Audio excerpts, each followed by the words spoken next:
cleared for takeoff. Columbia, this is Houston. Go ahead, over.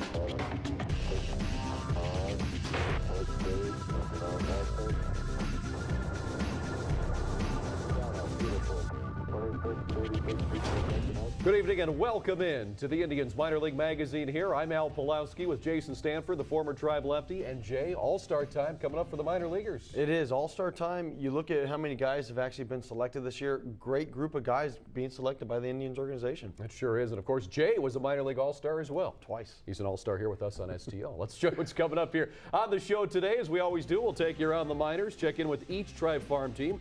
Then we'll update you on how little Luke Halko, the boy who was hit by the foul ball last year in Mahoning Valley, is doing. Bruce Drennan had a chance to talk with them. Later, you'll meet Scrappers outfielder Jordan Cassis, plus this week's Diamond in the Rough, and you'll discover Kyle C. Smith's Major League Idol. And we'll start the show today by heading down to Columbus. 2 All-Stars there to the International League All-Star team, and one of those already back in Cleveland.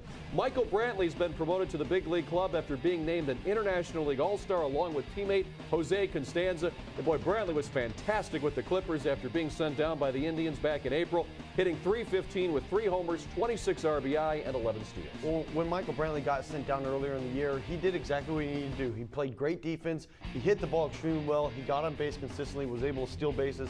And this is the whole reason the Indians have called him back up to be their leadoff hitter. So Brantley an All-Star, but he's here with Cleveland, so that's good. Jose Constanza, I don't know if people thought he could put the kind of year together that he is, but good for him. He's done a nice job. How about David Huff? You sent him down, and he's been on fire here in his 3 starts with the Clippers. No, David Huff has done extremely well, and he's right in between right now. He's more of like a 4A type player where he's had success now at the AAA level. He's had success at the big league level. But recently, he hasn't done anything, and that's the whole reason that they sent him down, because he wasn't able to consistently get guys out the big league level. So he's down there doing a nice job. Who knows? We may see him back in Cleveland very soon. All right, let's go to AA Akron, where a nice story is developing. Matt McBride, who a couple of years ago was a catcher, he's been moved to first base and outfield. He tied a franchise record Thursday by slamming 3 homers in Akron's 5-0 win over Bowie. He hit a homer the night before and again the next night for 5 homers in 3 days. Overall, 10 homers on the season, all of them on the road. It's unbelievable. You know, unfortunately, Canal Park is a great place to play, but McBride is just going on a tear right now with power-wise. Maybe he should be put in the home run derby for the AA All-Stars. Why not? The way he was going there, he was on a streak. Good to see, though, Matt McBride really finding that power stroke and a nice bat in the Indian system. Now, there were 3 All-Stars to the Eastern League All-Star game for the Arrows. Here they are. Lonnie Chisenhall, who, now remember, he had an injury, so those numbers are a little bit down, but he's really been having one healthy. A very good year. Drennan's been great, and Bryce Stowell, well, he's not going to get to play in it. He's just been promoted to Columbus. Well, you're seeing a lot of guys right now being promoted in the upper levels, and that's awesome to see, because the Indians don't have a lot of guys that have done a great job all year in the AA and AAA levels. So that's what you're looking for, is when these guys get promoted, especially to have great seasons, all of a sudden now they come in contention for big league jobs. All right, so good for them. All right, let's go to the Carolina League now. Class A for the Indians, Kinston. And how about Lucas Montero? And what he's been doing the last 10 days, hitting .316 with a homer, 4 runs batted in. In fact, he went 4 for 4 last Thursday at Myrtle Beach with a homer, 2 ribbies, 2 runs scored. Good news for Montero and the K-Tribe, who needed a little bit of offense this year. They have, and they've struggled offensively all year long. They've had great pitching, but now you're seeing the kids finally get acclimated to high A-ball pitchers, and you're seeing a lot of kids come out of their shell right now. Montero's one of those kids. 3 stolen bases, too, during that week, and great to see that. Now, how about Corey Burns, Jay? I mean, he's been sick this year between Lake County and Kinston. He's just been lights out. Well, this guy, Corey Burns, an Arizona Wildcat product, and you see 27 saves. That's not a misprint, people. 27 saves already. I mean, it leads the minor leagues in all of saves between the 2 levels, but just a great closer, great pitcher. You're going to see this kid move up very fast through the organization. Well, he's got the stuff to do it, that's for sure, so good for Corey Burns. All right, let's stay at the Class A level, but head down a notch as we go to East Lake, Lake County, and what a great first season they're having here in the Midwest League. And how about Captain's pitcher Matt Packer? He's made the most of his move into the starting rotation. He's 4-3 and ERA at 1.84 in his 8 starts. He has 44 strikeouts, just 8 walks in 44 innings.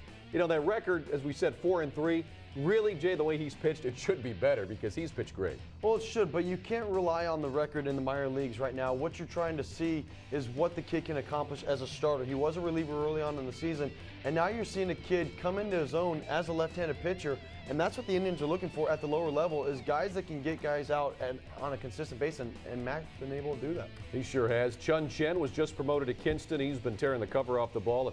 Jeremy Tice also got the promotion, and good to see Jeremy now come around and start his move up the ladder. Well, yeah, you see two guys right now that have done a great job with Lake County, and now they're moving to Kinston. A lot of kids right now, like I've talked about already, are moving up through the system because they're performing at the levels, and they don't need to be there anymore, and that's why the Indians are moving up. Good to see all the boys doing a great job so far. All right, now we'll head down to Mahoning Valley. Rookie ball and a player to watch with a fun name. Takafumi Nakamura hasn't given up a run in his last 8 2/3 innings pitched. During this span, the 6'5" righty from Tokyo, tall kid, has given up only 5 hits, 2 walks, and struck out 9 batters. Well, this is awesome to see. An international player coming in, signed as a non-drafted free agent because he's not allowed to be in the draft. But the kid, I've been able to see him on a couple times, has a great arm. I mean, for a young kid right now, the Indians are very high on him. The other thing, too, is even though he's at the Mahoning Valley Scrappers roster, he's going to move up through the system because he's able to get guys out.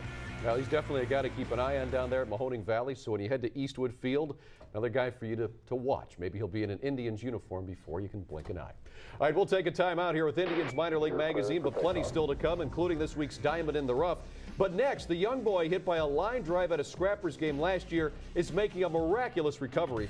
See how well Luke Halko is doing when Indians Minor League Magazine returns here on STO.